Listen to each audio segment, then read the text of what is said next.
grossièrement avec de l'ail et des oignons. Les cuire au four, mixer le tout avec des graines, du lait. Voilà, on mixe tout. Ça fait une crème qu'on met dans la poêle. On fait cuire les pâtes. On prend un peu d'eau de cuisson. On mélange le tout. Et c'est fait. Donc on va faire tout ça ensemble. Alors c'est parti. Je vais faire les courses. Donc il faut pas beaucoup d'ingrédients pour cette recette, c'est ça que j'aimais bien. Et ce que j'aimais encore plus, c'est qu'elle avait l'air d'aller super vite. Donc je vais faire mes petites courses juste en face de l'immeuble au Discount Markt. Et je fais mes courses. Je prends des trucs évidemment en plus que la recette hein, pour la semaine quoi. Et voilà un peu à quoi ressemble un magasin en Grèce. C'est un truc tout à fait normal. Donc il fallait des poivrons rouges. Alors il n'y avait que ceux-là. Donc j'en ai pris 4 à la place de 3 parce qu'ils sont plus petits, ils sont tout fins. Et c'était parfait la quantité. J'ai bien fait d'en prendre un de plus au final. Qu'est-ce que j'ai pris d'autre? Oui voilà le lait de soja. Au final je l'ai même pas utilisé. Les petites graines, je n'arrive plus à tomber sur le nom. Enfin voilà, je rentre des courses, je préchauffe le four à 180. Et je fais comme la recette, hein, je coupe des morceaux d'oignon. Alors j'avais pas plus petit comme plat malheureusement. Après je coupe un ail complet, j'enlève la peau autour, je coupe un peu au-dessus, comme la recette. Et puis plein de morceaux de poivron. Alors moi je suis pas hyper fan du poivron, mais dans cette recette c'était délicieux. Et en plus bon, les poivrons en Grèce sont vraiment meilleurs qu'en Belgique, il n'y a pas photo.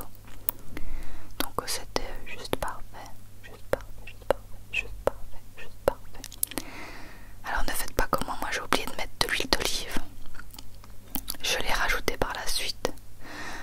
Mais mettez-le directement avant de le mettre au four, c'est quand même mieux. Donc voilà, je tape tout ça au four. Alors j'ai laissé à peu près 20 minutes je dirais. 20-30 minutes max. Mais j'avais fait des morceaux un peu fins. Donc ça a cuit un peu plus vite. Pendant ce temps-là, je râpe du fromage. Parce que bon, j'adore le fromage avec les pâtes. Pour moi, des pâtes sans fromage, il manque quelque chose. Donc j'ai râpé mon petit fromage pendant ce temps-là. C'était un fromage italien un peu fort, il était super bon. Et je ne saurais pas vous dire le nom.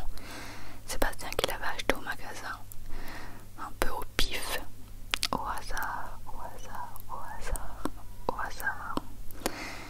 Voilà.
que j'avais oublié que j'avais acheté du lait de soja et donc je pensais qu'il me restait que de la crème.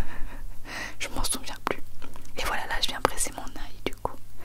Presser l'ail, presser l'ail, presser l'ail que je perds dans le plat. Ne faites pas comme moi. Et j'avais jamais fait ça, en vrai ça donne beaucoup plus de goût à l'ail. C'est super super bon. Vraiment ça, c'était délicieux comme ça. J'avais peur qu'il y ait un peu trop d'ail mais non. C'était parfait. Donc je mixe le tout. J'ai pas réussi à faire une pâte hyper lisse comme lui vu que j'ai un mixeur un peu pourri. Mais ça a franchement fait l'affaire. Et ça donne envie hein, quand même. Donc je fais comme lui, hein, je mets tout dans la poêle. C'était un peu plus épais donc j'ai encore rajouté un peu de crème après. Et au final avec l'eau de la cuisson des pâtes, ben, c'était pile comme il fallait. Voilà. Ah oui, dans la mixture j'ai mis aussi du sel et du poivre évidemment. Je sais pas si je l'ai mis au montage en vrai. Et voilà, je laisse chauffer. Une fois que l'eau des pâtes bout, ben, je mets mes pâtes hein, qui cuisent en 5 minutes. 5 minutes, 5 minutes, 5 minutes. J'ai mis 250 grammes. Voilà, comme ça il nous en restait pour une autre fois. D'ailleurs, petite anecdote, j'ai été faire les courses et j'ai oublié les pâtes. Donc Bastien a dû y retourner. Je fais une recette de pâtes, j'oublie les pâtes, c'est normal. Voilà, donc j'ajoute